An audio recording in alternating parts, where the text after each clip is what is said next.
The Charlotte Ledger Podcast is a member of the Queen City Podcast Network. Hey, it's Tony Mecia with the Charlotte Ledger, and you're listening to the Charlotte Ledger Podcast. You can find out more about the Charlotte Ledger at thecharlotteledger.com. Today, I'm talking with the Charlotte Ledger's Ashley Fahey. She's our managing editor, and she's been following this developing story today. Big news, big banking news and economic development news, the news that Sumitomo Mitsui Banking Corporation of Japan is going to be establishing a large employment hub here in Charlotte with as many as 2,000 jobs in the next 5 or 6 years. We're going to talk about that, how it came together, get Ashley's takes on what she saw at the press conference today, as well as listening into the economic incentives meeting. Ashley, welcome. Look forward to unpacking it. Yeah, great. Thanks for having me on our own podcast. Yeah, well, we know we like kind of talking. We talk a lot, actually, and so why not let everybody listen to it? But no, you've got some insights here on this. What is the news today? Yeah, basically SMBC, and that's, of course, N as in Mary, not N. That's what they are. That's what they're known. That's their shorthand. Sumitomo Mitsui Banking Corp. It might be better if we call them SMBC as opposed to trying to pronounce Japanese. Okay, SMBC. They are looking to establish a second headquarters here in Charlotte, and that will come with up to 2,000 jobs over the next 6 years, which is pretty significant. We have been on kind of a run of economic development announcements, I would say, especially in the financial services sector the last couple years, I would say, even one a couple weeks ago with Capital Group. But 2,000 jobs is significant, and it's a lot bigger than some of the other ones we've seen recently. So I would say it is a big deal. And anytime the governor comes to town, Governor Josh Stein, of course, came in this afternoon to do the announcement, along with city and county officials, other kind of state representatives. Anytime any of those folks come to town, it's a big deal. Yeah, I mean, I'm trying to think of other comparable size announcements like that. 2,000 jobs. I mean, obviously we had Centene, which you and I both covered. I think it was somewhere, but the official announcement I think was that was 3,000 or 3,500, but they said maybe as many as 6,000. That of course never materialized. Which is sort of one of the downsides of these. They don't always come together. But I'm hard pressed to think of something in Mecklenburg County with 2,000 jobs. Yeah, it's been a minute. The Scout Motors announcement a few months ago, it didn't get up to 2,000, but that was about 1,200, I think. About 1,200. Yeah, you're not seeing as many, or you don't really see in general that many that are in the 1,000 plus range that aren't in manufacturing or distribution or something like that, which are more going to the region versus like Charlotte proper and Mecklenburg County. Yeah, I mean, that area south of Greensboro, I know they've gotten a lot. I mean, some big manufacturing plants, like you're saying, out in, I don't know whether it's suburban Greensboro or rural areas, but, Scout's plant outside of Columbia, I think, has a couple thousand people. But for Mecklenburg County, that's a lot of jobs. And these are high-paying jobs. These are an average salary of $165,000. We had that announcement a week or two ago with Capital Group, which was 600 jobs. Those were 196,000, something like that. I mean, these are some high-paying finance jobs. What was all the talk at the press conference today? What were people saying?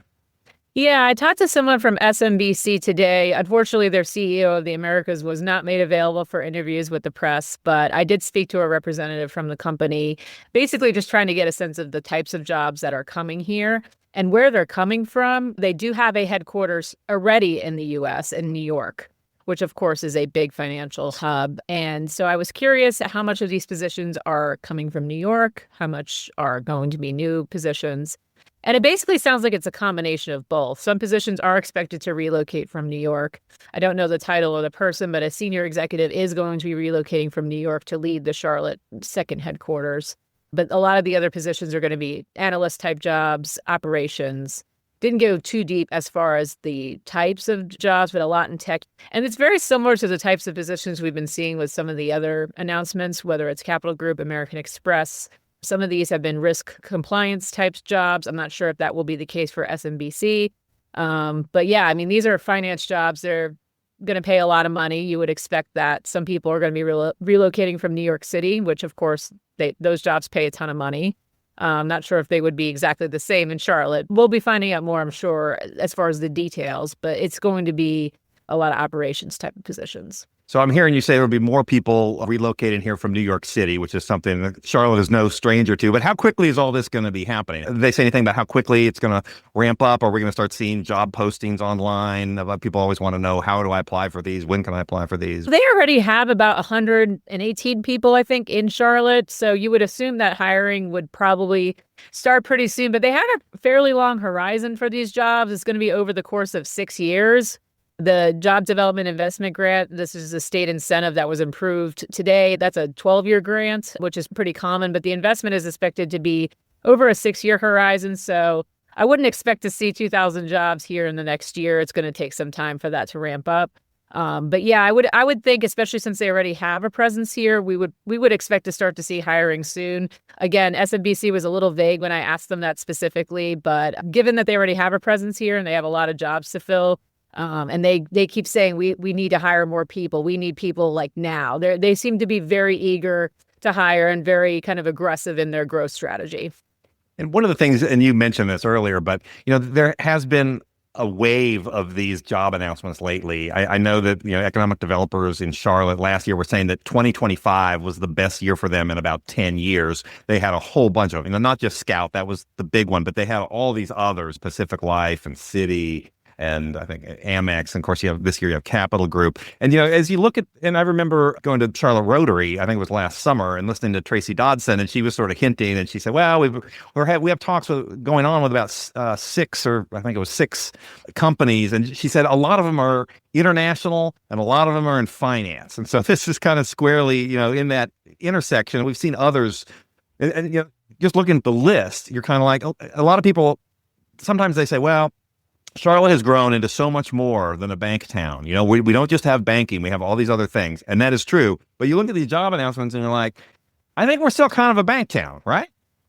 Yeah. And I think it's notable that there are so many different players here now. It's not just the traditional like Bank of America, Wells Fargo type of jobs. It's a lot of companies now. And I think the reason why they're all here is because they know they can hire from those other banks. It's a competitive bank talent market. This is clearly a place that's a lot more affordable than maybe a New York or San Francisco, which is where Wells Fargo is based. All the things that economic developers like to talk about are true. I mean, it is a more affordable place to do business. It is a more affordable place for their workers to live. The fact that SMBC confidently says with their full chest that they feel like they can get people to move from New York to Charlotte as part of this says a lot. And I think that's why you're seeing a lot of this. And yeah, I mean, I think it just, again, underscores that Charlotte is still a bank town. And Dallas, watch out. I know you're trying to claim the Y'all Street thing, but, maybe it is Charlotte after all. Well, I do know Dallas, did score Scotia Bank, which I think Charlotte was trying to get. And, that was a disappointment to people here. The other disappointment that how did we let Dallas claim the term Y'all Street? How did we let that one slip through our fingers? Why didn't some of the marketing people in town come up with that for us? Yeah, that feels like a mess. I'm not really sure. That should have been ours like 10 years ago or longer even. I know. Okay, so what do we know about where exactly this headquarters is going to be? You would naturally think it would be Uptown or South End. What are you hearing on that? Yeah, of course, everyone at the press conference was pretty cagey about that. The company did confirm Uptown is where they've been looking. That's where they've been touring. That's where they want to be. And I think it makes sense. We have seen some financial services companies pick South End. Lending Tree comes to mind for sure. But a lot of the banks still want to be in Uptown. They still see value in being sort of at that trade and triumph in the center of it all. What I've been hearing from my source network, that a deal has not been signed yet, but that they have zeroed in on the One Wells Fargo Center building, which, if for those who may not know all the buildings by name, that's what people call the jukebox building in Uptown. It was built, I think, in the 80s. It is a very big building. I think it's over 1 million square feet of office space. And it's been one of those buildings that I think a lot of people have been confused about what to do with it. It's not a very good conversion candidate. You don't really see that becoming like a residential tower, for example. And to demolish it doesn't feel right either. So if they have in fact picked this building and are going to move into it, I think it would be a win for the Uptown office market because it would take a lot of vacancy off of the rolls, right? We've talked all the time about how so many of these dated buildings have had such big exits, and Wells Fargo exiting One Wells has been one of those big examples. You can imagine they would need a lot of real estate. They would need in the hundreds of thousands of square feet. I mean, Capital Group, they're looking at 100,000 to 150,000 for 600 jobs. So more than double that, you can do the math. I mean, that's over 300,000 square feet of space, and probably more, honestly. But okay, so let's talk about this a little bit, though. I mean, because the theory on these uptown office buildings was it was sort of like, well, what do you do with them? You can't convert them. It costs too much to knock them down. Why would a company come in and take a bunch of 1980s office space? I'm thinking they would have to just put a lot of money into the building. Like you're not going to get the newest and most amenitized or even most efficient building. But this company has been in the market since January 2025. They could have locked down Queensbridge. They could have locked down any of the new buildings if they really wanted it. But the fact that they didn't, and that now they're looking at One Wells, you could actually get into a building like that, put a lot of capital into renovating it, making it as efficient as you can for a 1980s era building, and you would still spend less money than it takes to build new these days. I mean, to lock down a site, to get it built, the financing, and it would be very expensive. So maybe it's a cost savings measure. I'm obviously not privy to their kind of thought process, but even if you spent $100 million, which again, I'm just throwing numbers out here, and try to make that building much more modern, much more efficient, that's still going to be a savings, I think, compared to building new. But I think there's more to come on that front. This is all the rumor mill at this point. I don't think a deal has been even signed yet, so that's why people were probably a little sketchy about saying anything. But I would keep an eye on that, because that would be a really interesting and different move if they did decide to put their second headquarters in that building. Yeah, that's one way to solve this problem of empty office spaces, have a large bank come in and hire 2,000 people and fill it up, or almost fill it up. And that would really also sort of symbolically say something a little bit too, if you have an international bank coming in to what was Wells Fargo or Wachovia or First Union. It shows the sort of changing times. And like you said, it's not just two big banks. You have all kinds of banks that are here now that are expanding, that are setting up shop because they see Charlotte as a desirable place to be, where they know that there's a good talent pool of people that know something about financial services. And so I think this is a really big thing for Charlotte, assuming this all comes together. So you were at the press conference today. Did you get any details about how this deal came together?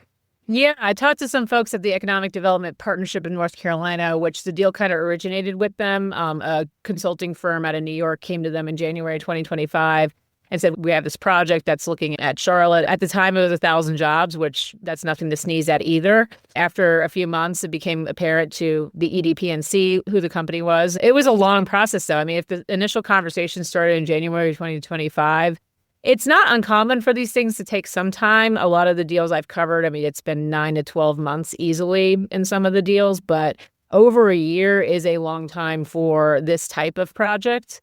I talked to Chris Chung, who is the CEO of the EDPNC today, and he told me that there's a lot of factors that went into it. It was SMBC looking at their growth and seeing how much growth they were experiencing as a company and trying to decide, do we want to put that in New York? Do we want to put that somewhere else? And of course, at the time, Charlotte wasn't guaranteed. Jacksonville, Florida was our main competitor, which I was a little surprised at. I know they have a little bit of a finance presence, but I was surprised that a Dallas or something didn't come up as a primary competitor. But anyway, they went through this process, and the fact that they're a Japanese company was also a very important factor to the recruitment process. Governor Josh Stein actually went to Japan as part of a business trip to try to talk to the company and convince them to put their operation in Charlotte, which the people I spoke with at the EDPNC said that was a very big deal to have the governor commit to going to Japan within his first year of governorship. And knowing that it was an important part of the deal, there's a lot of signs of respect as far as showing up, presenting gifts. I talked to one person at the EDPNC who worked on the project very closely, and she told me, even the way you present a business card, you have to do it in a very specific way to be respectful of Japanese customs and culture. They had to train the governor and all these other folks on all these customs and how to approach these deals respecting Japanese customs and etiquette. And they presented a gift on the second trip that they made, things of that nature. Closer to the end of last year, it was starting to get up to 1,800 jobs when they decided we really like Charlotte, but we're still kind of deciding some things. And then by the end of the year, after the trip to Japan, that they had decided 2,000 was going to be kind of their target. So it was a long process. They toured a lot of real estate in Uptown, and that's kind of where I've heard some of the scuttlebutt of as far as where they were looking. Uptown is definitely the area they were narrowing in on. It was just a longer recruitment timeline than normal. Of course, I did have to ask, is more in the pipeline for Charlotte? And there apparently is, including in financial services. So Not sure. They if didn't say, they weren't like, nope, this is it. This is the last one we're going to do for a while. They said there's more in the pipeline. They were talking about the pipeline. They always got to keep the optimism high, right? Well, thank you for your work on this. And I know you follow this stuff very closely every week in Real Estate Whispers. And then, of course, in the main ledger, you can find that at thecharlotteledger.com. To our listeners, thanks for listening. QueenCityPodcastNetwork.com.